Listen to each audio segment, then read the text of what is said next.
So, Are we mic'd up like down here, or do we have to shout, or what's the I think you're all good. good? All right. okay. All right, Peter. Can people online hear Hello, Joyce and Alex? can you hear us? All right, Yes. great. Back there.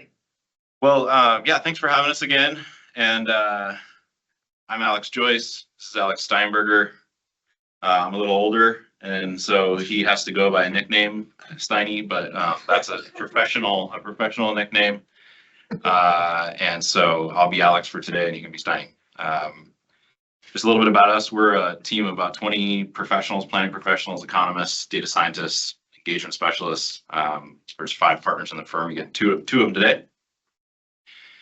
Our service areas encompass quite a few aspects of what's required to analyze the analysis components and the implementation components of CFA, and a number of other state required processes. But I head up the pre-development services component of the business, so I work on mission-driven real estate projects, public-private partnerships, help to bring my development expertise into all the policy work that we do to make sure that there's a calibration component. Any policy that we're trying to, help a community get up and running, we want to make sure that it's going to get taken up by the market, it's going to get realized. So bringing that expertise into the housing policy and the policy analysis and modeling. Alex Steinberger oversees all of our data analysis and scenario planning and modeling. So we work together closely on projects that call for, a market reality based set of, scenario planning and modeling.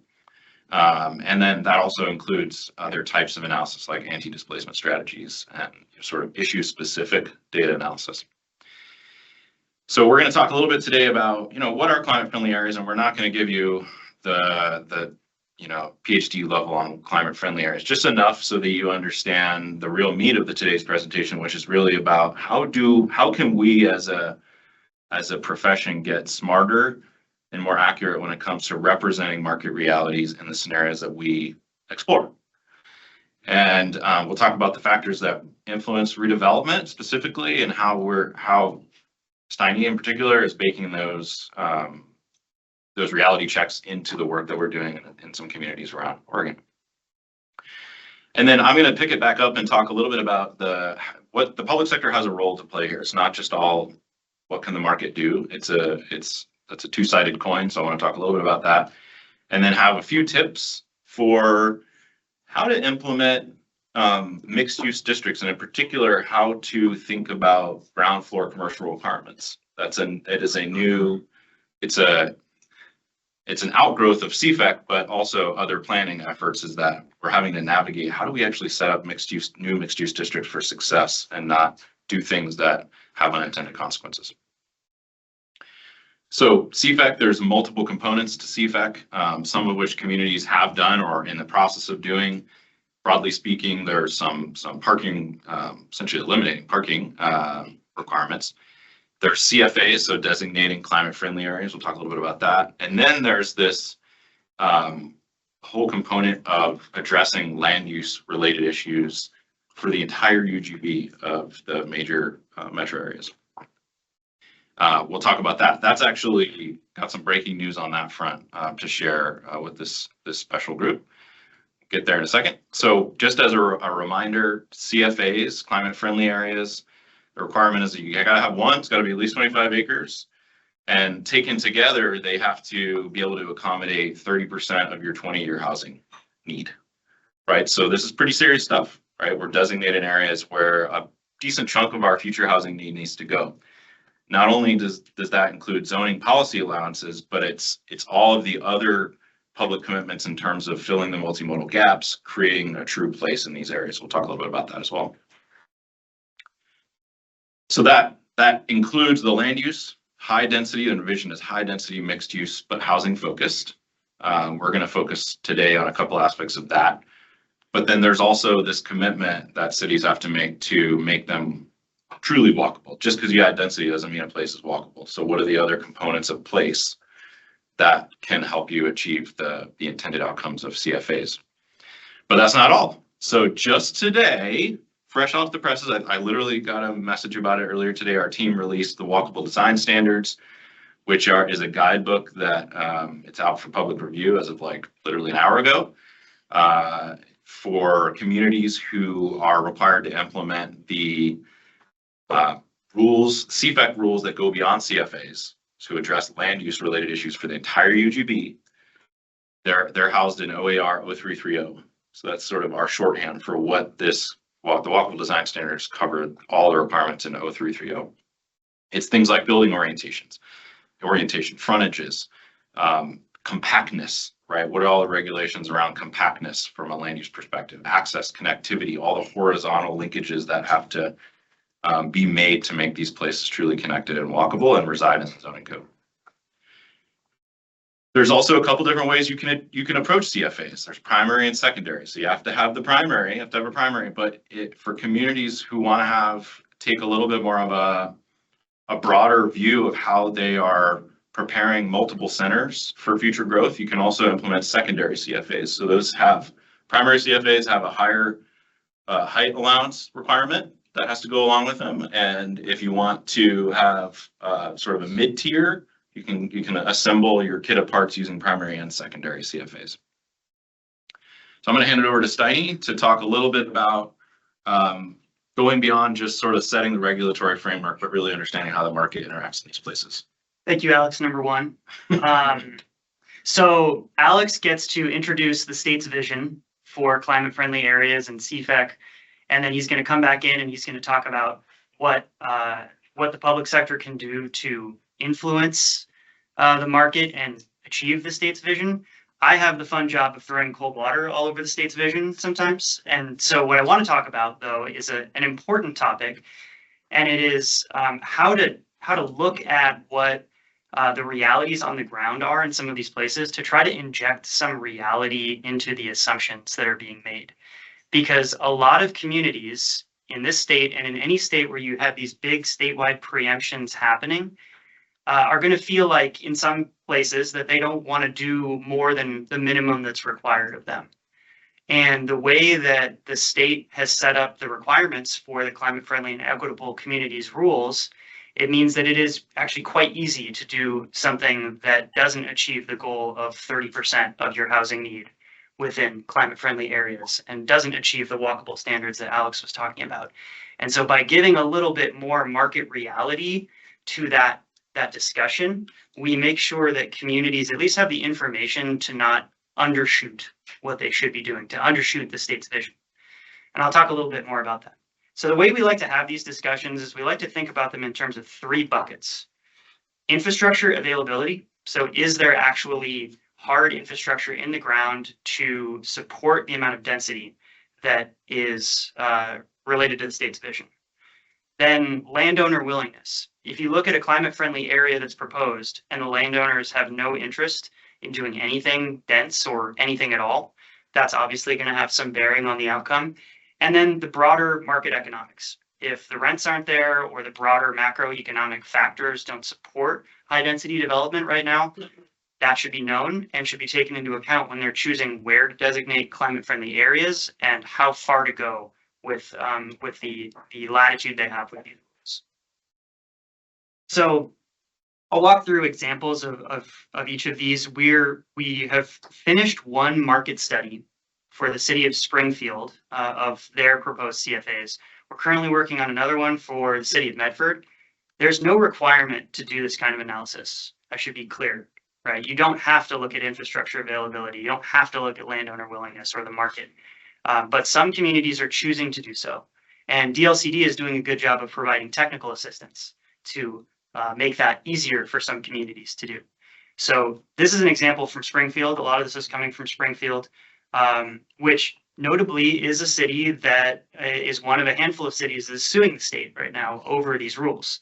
But they also got some technical assistance from the state to examine the market economics, and that actually appeals to them. So we think through this process, we actually can achieve something more progressive. So infrastructure availability. We brought together the utility providers, the public works folks from the city, and we looked at 4 climate-friendly areas that they had proposed. And we asked them, what would need to change? What would the bottlenecks be if there were 10,000 new units in these areas? And after their eyes shrunk down to normal size, they actually got to talking and sort of identified some really important bottlenecks. So these are things like the fact that in some parts of the city, you need a pump to pump water up to floors above 3 stories, which increases the cost of higher story buildings. Or that there are new electric substations that are going to be needed in some of the areas of the city that are planned for growth.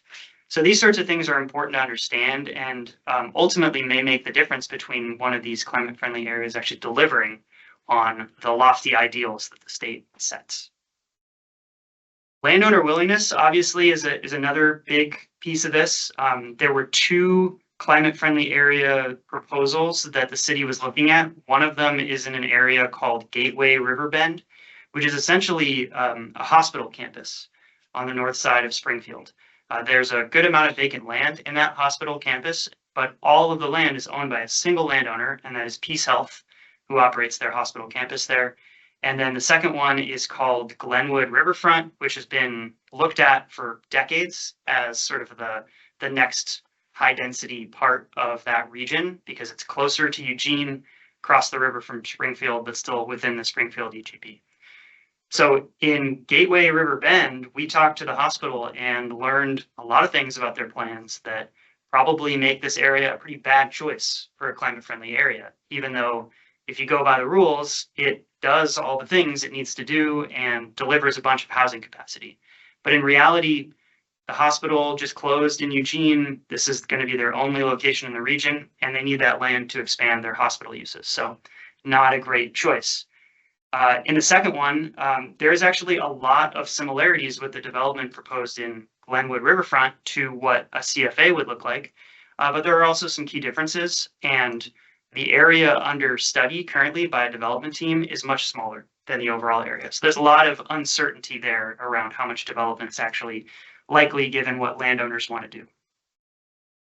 And then there's market economics. There are things that are in the broader macroeconomy that are holding back certain types of development in certain locations. One of the key things about climate-friendly areas, the primary ones, is that cities have to allow at least 85 feet in height and unlimited density. And that is the basis for the state's calculation of housing capacity. Basically, mow everything down in the climate-friendly area and build it back at 85 feet.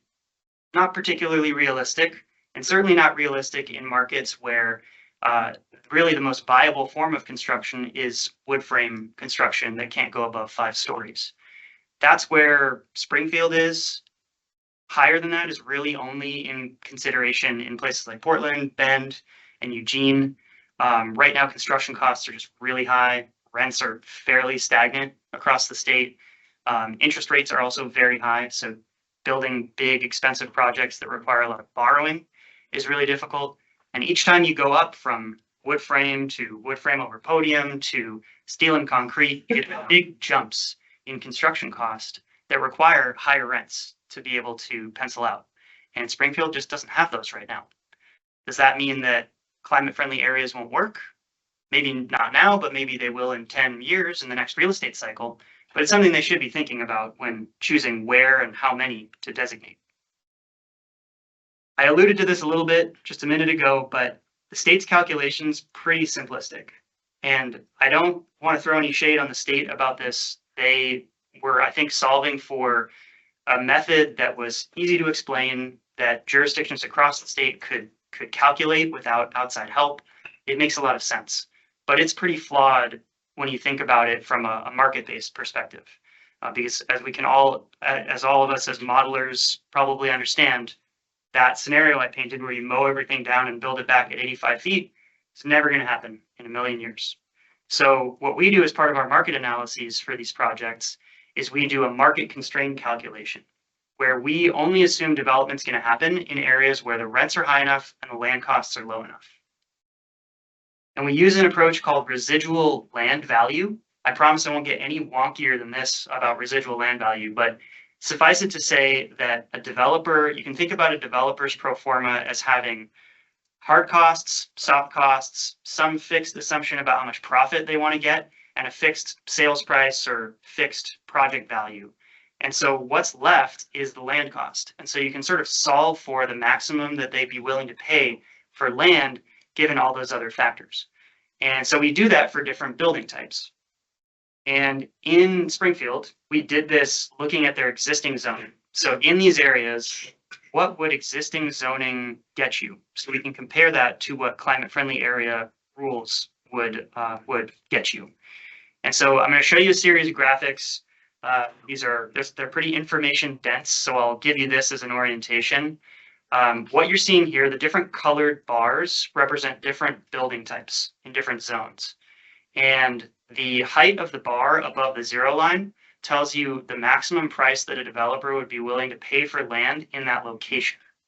If a bar is below the zero line, that means that the project wouldn't work even if land was free. If it's above the zero line, they could pay some amount of money per foot to make that project work. And then what you see in the dotted black line, that is the sort of lowest value of land that exists in that given area. So really, to work, a building type has to be above the zero line and actually above that dotted black line in that location. So what we see in this example is that really only a few building types work, and it's really on the margin, and they don't work everywhere. Garden apartments do pretty well in a market like Springfield. They're really on the margin downtown. They work pretty well potentially in Glenwood Riverfront. There's another climate-friendly area we haven't talked about called Mohawk. Weirdly, I think because the zoning today is so permissive there, the land is very expensive. And so nothing really works there. And then in Riverbend, the market's just pretty weak. And so there isn't a lot of potential there either. Then we flip on the climate-friendly area rules. All of a sudden, you can build 85 feet. You can do everything with no parking. You might have some mixed use. And what we see is that the really tall buildings, the 5-story mixed-use buildings, 7-story mixed-use buildings, they don't work. They're way underwater, super far below that zero line. But there are some other types that do work. And I don't talk about those in this presentation, but just to tell you here, they were things like low parking, missing middle housing at higher densities than are currently allowed in these zones. So like 6-plexes, 8-plexes on pretty small lots. Very low parking 4-story apartment buildings. Those work really well. These are all things that aren't possible today, but if the rules changed, we think there would be some potential for them to happen in these areas.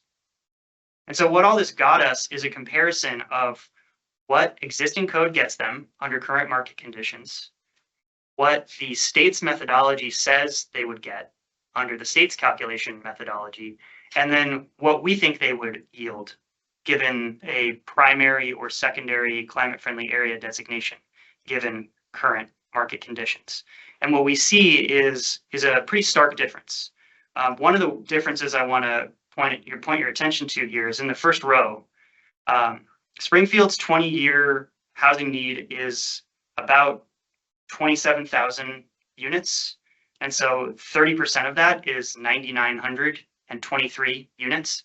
So given the state's calculation, downtown alone could satisfy the rules, right? So a jurisdiction seeking to do the minimum might say, downtown's our CFA, done, right?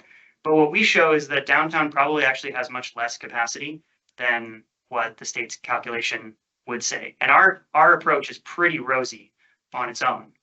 So what that should lead you to believe is that downtown, if that's what you want to do, is not going to do what the state wants you to do. It's not going to fulfill the state's vision. And so if you really care about providing more opportunities for housing production and meeting the state's goals, you should designate more than one CFA. And you should maybe designate 3 to meet those goals. And so in summation of that work, in Oregon, we found that this kind of technical assistance, while not statutorily required, it's really helpful. It helps dispel fears about rapid growth. You don't have to be afraid of 7-story buildings. They're not coming. It's okay, at least not for many, many decades. It's also led to broader designation of climate-friendly areas. Springfield is considering 3 and potentially 4. And this is a city whose council is still suing the state over these rules. So it's opened up the conversation. And we think in the future, for folks like you, it'll help with transportation and infrastructure planning and the modeling that goes along with that, because you want realistic assumptions for where growth is going to happen. So with that, I will pass it over to Alex, who's going to give us back the rosy point of view. We'll see. I mean, so what Steiny just said is scenario modeling is a moment in time analysis, right? It says what's feasible today under the current conditions. Well, we all know that you can change those conditions in important ways. And so, part of us striving to be a little hopeful here is that, we shouldn't just throw up our hands and say, because things don't work today from a market perspective, they will never work. And I think there is that tendency sometimes to just say, mixed use isn't going to ever work in my community. And the truth of the matter is that there's a variety of ways the public sector can influence market demand. Market demand is what drives the ability to do different building types. There's three main buckets here. We'll talk a little bit about them. Get rid of this. There's the regulations we just talked about. So what can you do? What's allowed? There are placemaking investments. So what is the quality of the space between the buildings? And is it desirable? Is it safe? Is it family friendly? Is it pleasant for bikes and pets? And then there's incentives, right? So how can the jurisdiction play a meaningful role in catalyzing, proving early market pioneers? There are developers who are willing to take a gamble in certain communities with a little bit of, public support to mitigate risk. Once you get a few of those going and you wrap them in, multimodal investments, then those places can kind of stand on their own 2 feet and take on a life of their own in terms of a market. But just the code changes alone is not going to get us to where we need to be from a CFA perspective. And I want to make this point as clear as I can with 2 examples. So I live in Bend. I'm up here for we're having an open house tonight for our office, and but like these are two parts of Bend that have received a tremendous amount of planning attention, but they are having very different outcomes, even though on its face you might not expect it. So there's one that's kind of near the Les Schwab Amphitheater. It's big office district. That's the one in the lower left. Then there's the core area. They've got the same zoning, right? So what you can do is the same. One has incentives and one does not. One has multiple incentive programs and one does not. They have very different street conditions, right? So the spaces between the building areas and the lots are very, very different. And as a result of some of those things, even though you can technically do the same thing, the outcomes are incredibly different. So in the central west side area, there's, like I said, same zoning. It's a pretty CFA compliant zone district currently. It's got more modern multimodal streets. So it has a connected bike ped infrastructure, connected streets. There's no development incentives in this area, none, right? So there's not an extra sort of juicing the market happening here yet. The market is responding to the conditions that surround it in terms of the built environment. Whereas for the core area, that's what this area is called, it's an aging kind of employment area, industrial area, has the same zoning. It actually has more intensity allowed than the other area we just talked about. But the public infrastructure is very degraded. It's unimproved. There's gaps in the sidewalk, or they're just non-existent in big stretches. There's multiple development incentives, large-scale redevelopment incentives that measure in the many hundreds of thousands of dollars per project. But there's no plans. Like, there are people kicking tires on sites, but there's no real plans for major redevelopment in this area. And so the role of the public sector doesn't just end when we sort of flip the switch and change the zoning. It's a whole nother set of investments and policy choices that we can make that will actually help to move the market. So I just don't want to lose sight of that, because in modeling, there can be a tendency to sort of change a parameter like zoning and then assume that the market reacts, when one of the things that Steiny was talking about is that that's not always the case, and this is how it's played out in reality for Bend. Okay, last little bit. So ground floor retail. For a lot of these climate friendly areas, there will be, and we've seen this, there will be a tendency for understandable reasons for communities to say, okay, all the ground floor area in this entire district's got to be retail, right? What does a mixed use building look like? Well, obviously it's got retail on the ground floor and something above. It's really easy to mess these kind of policy choices up and have a lot of unintended consequences if we're not careful. And ground floor retail is one of those nuanced policy choices and considerations. So just a reminder of the anatomy of a main street, right? So we've got ground floor uses, you've got frontage and activity zones. So what can happen in the front of the building, not just on the sidewalk, but in the private zone, also in front of the building. And then you've got the public realm, walkable, safe streets. So here's what we want, or here's how the CFAs are envisioned. People kind of usually respond positively to images like this, but like oftentimes we get sort of a ghost version of that image that we just were on, right? It's like the pieces are mostly there, but the people are not there and the tenants are not there. And these places are, you know, the ground floor components of these projects are sort of a major drag on the pro formas of these projects. And as a result, they sort of get value engineered down to their basic components and aren't even as good as they might otherwise be. So, so it's helpful to understand a little bit about the retail market, right? Like ever since COVID, and even for a period before that, really, the retail market was dramatically shifting. I mean, all of us right now are empowered with our phones to buy anything we want and have it here at our house tomorrow. And so the sort of traditional commerce component of retail is waning, and we are incredibly overbuilt in terms of the amount of traditional commercial space as a nation and also as a region. There's a few bright spots, food and beverage, right? People want to see people. People want to be around people, and people need to eat and they need to drink. And they also need to do other things, and will want to do other things, experiential things. So there's a social component to retail that's emerging, right? But this is a sliver of the historic need in terms of commercial space. So thinking very strategically about where these requirements land on the ground and how they can help to cluster a much smaller number of ground floor activities and retail requirements is important. You can see this borne out in the data. Food and beverage is still today is a little older, but like it still performs better than conventional retail, and that's not just a regional thing, but a national trend.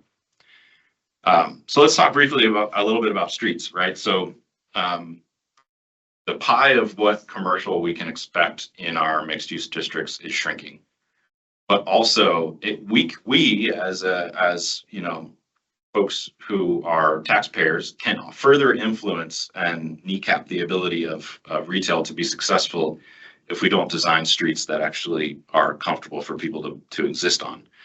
And so our primary roads where we have traditionally upzoned are just not friendly places. They're loud, they're fast moving, they're stinky, they're just not pleasant places. And so, until we sort of tackle and reimagine people-oriented streets, even that dwindling amount of retail will be hard to capture within our CFA areas and make them truly mixed use and truly walkable.